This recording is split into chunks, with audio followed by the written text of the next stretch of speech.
Hello, hello, hello, my darlings. Thank you for joining me on A Slice of Life. A Slice of Life. It's Georgianne's Slice of Life. And all the things that have happened with me. And those things that have happened with me that may have been not been the best, then I don't want them to happen to you. So I share that. If we have done the same thing has happened to you that's happened to me, then we know that we are okay.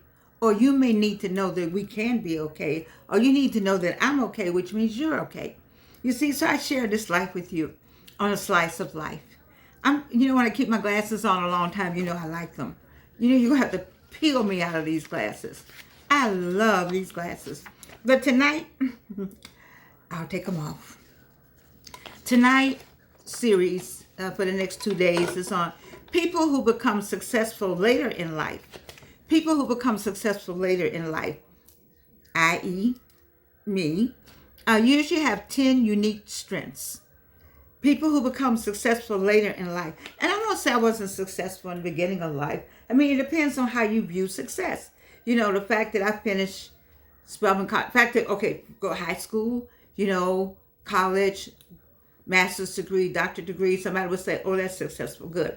The fact that I've survived three cancers, successful degree, good. A successful degree in teaching in the public school system, that's successful.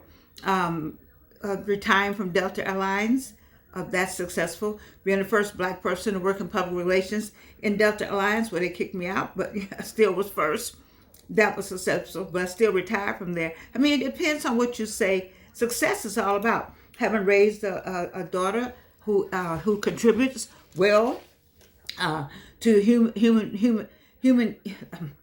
to the human inquiry. She is a professional in her own right, married, and so that you consider all of that, all of the things that can be successful. Getting up in the morning, that's successful. So when people who become successful later in life, you can add all those success and then add on more, but because the people I'm talking to basically have retired or they're way down the road. Definitely over 25. Definitely over 25. And some of you all are looking for a second career, planning a second career, starting your own business, waking up to who you are. You heard me say more than one time, and I'll say it again. I'm so happy to meet this Georgianne. This Georgianne, woo-wee, she been inside so long. Won't you be happy to meet the real you? Go on in there and get that girl and that boy out of there. Go on, get them out of there. They in there. Cut them up, grow them up. They've been in there. That child, that little girl, and that little boy is still in there. Get that little girl out, get that little boy out, and grow them up. And go and be you. All right? So people who become successful later in life, they say they have some particular strengths. And I kind of agree. I mean, I do agree. Because these are, age, success isn't age restricted, as we know. But later on in life, I think you can have two careers, two lives, two everything, two or three of them. So I'm not saying that early in life you won't have some of these same traits, but I'm speaking to my audience, which is later in life. And so one of them is resilience. Baby, that's something I have. I have it. I know I have it. And I hope you have it with me. Resilience, life has ups and downs. I feel like I've been beat up some days. There's somebody just took a baseball bat. Oh my God. Whew. Some days I said, Lord, have mercy. Do you know it's me? It's me. It's me. It's me, oh Lord, standing in the need of prayer. You see? And so, but I still get up and still I rise. Maya Angelou, and still I rise. Langston Hughes, and still I rise. Richard Wright, and still I rise. Georgianne Thomas, absolutely, because it's resilience that gets you going. They beat you up in some kind of way. In the Marvel movies or in the other movie, you fold all in and you get all cracked, and then you wait a few minutes and all of it comes back, and you're back to who you are. It's not easy. Oh, I'm not a magician, But I have something in my life that makes me feel like I have that magic on the inside of me. It's because I have believed in the Holy Spirit and God and Jesus and all of that. I could just be beat up, just all fractured. But I see the pieces going back little by little by little. They don't always go back right away, but they do get back. And what does it say? Life is full of ups and downs. It can be easy to throw in the towel when things get tough. But the people who rise to the top later in life have often faced these challenges head on, come out stronger on the other side. You know, sometimes I say, come on, Georgianne, face it. Just face it. Face it. There are some realities you have to face. You don't want to face them.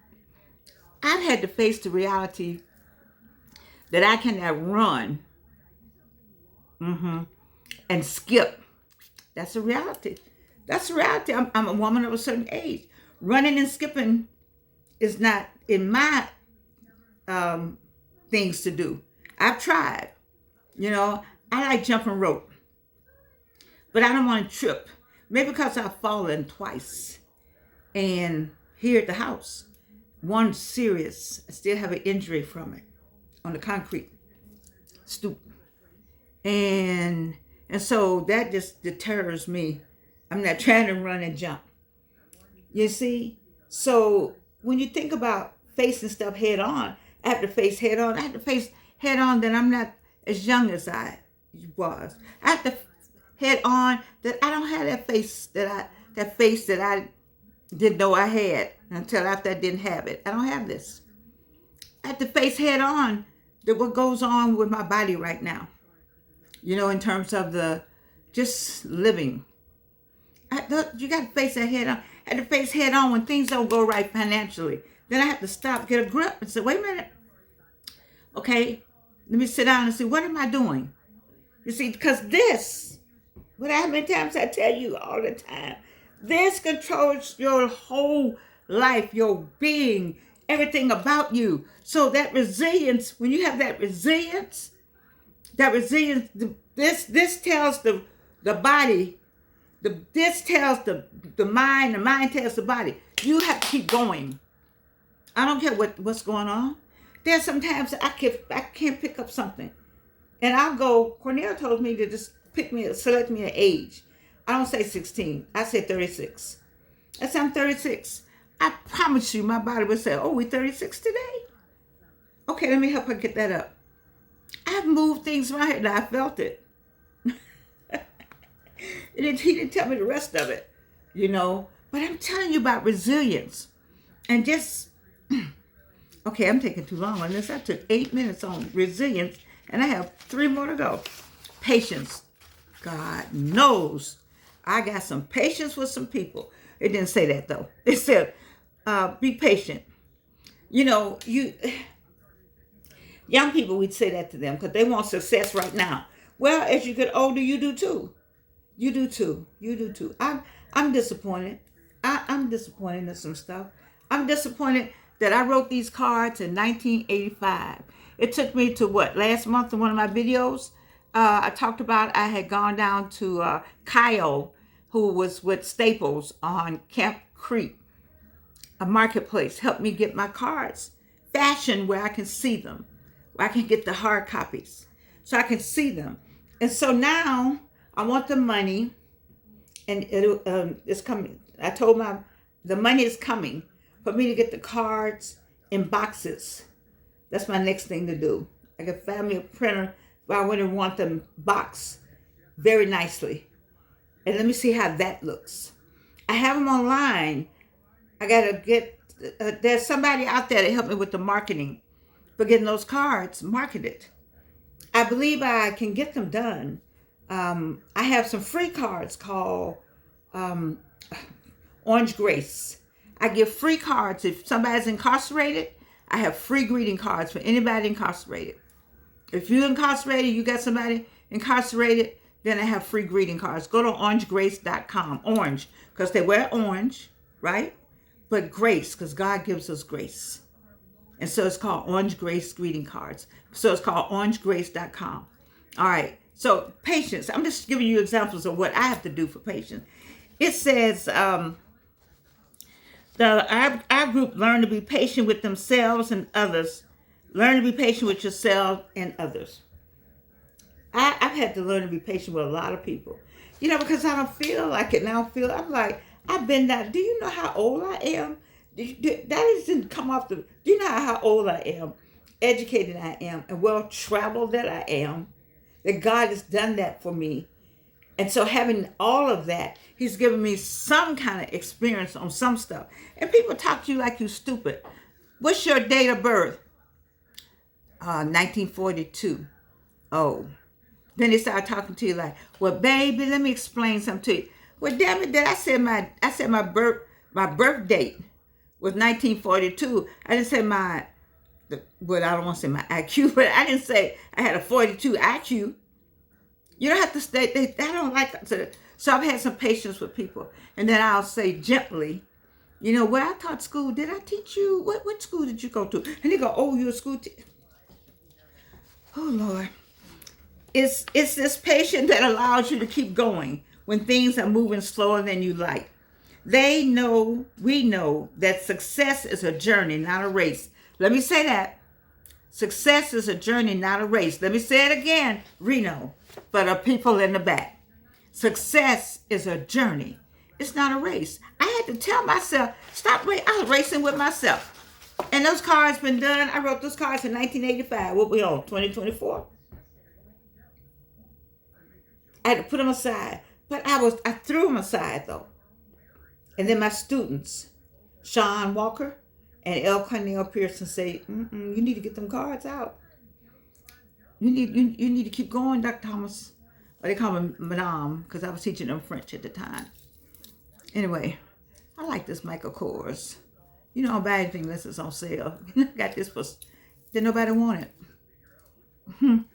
Anyway, the next thing we have is adaptability. This incredible ability to adapt to our surrounding. You heard me say before, we're like a chameleon. Older people are really like a chameleon. Because we've been somewhere, done some things, seen some stuff. So when we get in a situation, we assess it like one look. And women are so good at it. I'm sorry. I shouldn't be that gender minded, but I don't know anything else to be. I just found out I was cisgendered. CIS gendered. I didn't know that till a student wrote that in one of my papers. She says, well, I'm cisgendered and blah, blah, blah, blah. I stopped grading the paper. I was like, I missed one. I missed something. I'm trying to keep up with everything, but I missed CIS. I looked up, it meant you accept what you were born as. I was confused. And then I said, oh, because there's so many that now I have to say, when you look at me, you don't know necessarily that I'm a woman. I didn't know that. I didn't know that was even, I'm 82, I'm working on it. No, I'm not 82 yet. No, anyway, I'm 81. Anyway, I didn't know I had to say I'm a woman and I was born with female parts and I need to identify myself to you. I didn't know that. So I am CIS, they say. So when do I write that? I don't know when I write that. But anyway, let's go with adaptability. Well, that's adapting. You got to stay, I say you got to stay in tune. Adaptability. You got to stay in tune. That's what you got to do. You got to go to a new environment, assess it, and then figure it out. When they say, when in Rome, do as Romans do, they meant that. They mean that. You don't want to stand out. I mean, you do want to stand out, but, sometimes you can get more information blending in. Like I'll go somewhere and just blend as much as I can. It's hard to blend. I'm hard. I don't know why it's so hard for me to blend. Somebody will come from somewhere. But blend. It says here that we aren't afraid of change, but we embrace change. That's right. We use it as an opportunity to grow. Listen, all this right here, this is result of change. It is. I was trying to figure out something after Avalon's father left. I sat here a whole year with him. And I just knew something. I had to do something. And I didn't know what the something was, but I knew it was something. And this kept talking to me. And then it came to me. This, and it's been the best thing. It's been very therapeutic for me. So adaptability. And the last one for today is wisdom. What I think my son-in-law today at Bible study, he gave a verse. I don't know those verses. I tell y'all, my daughter, Evelyn Sanders Swafford, my son-in-law, Raymond Bernard Swafford, they know all the verses. Jordan doesn't know the verses. But I do know this. I always ask God for wisdom. I never ask for money. I never ask for money or wealth. I ask for wisdom. Because you got enough sense, you can figure out how to get the money. You got enough sense, you can figure out how to stay healthy. And then I've asked for health since then, but wisdom. And they say that people that are successful later have wisdom. That's because we've seen the highs and lows of life. We've seen a lot. So we got wisdom just based on experience. Just based on experience. You see, I think we ought to give degrees to people at a certain age just on life experience degrees, and then give them some kind of framework and something, and graduate them. Especially if they came off a job where all they did was math all day, and then they didn't have that master's degree in it, but they had enough. Then I think it ought to be a master's degree program for those people to be able to get their master's degree. That's just me. I don't know. You ain't asked for all that. Anyway, people my age have navigated through success and failures. Lord, I've had some failures. Failed marriages.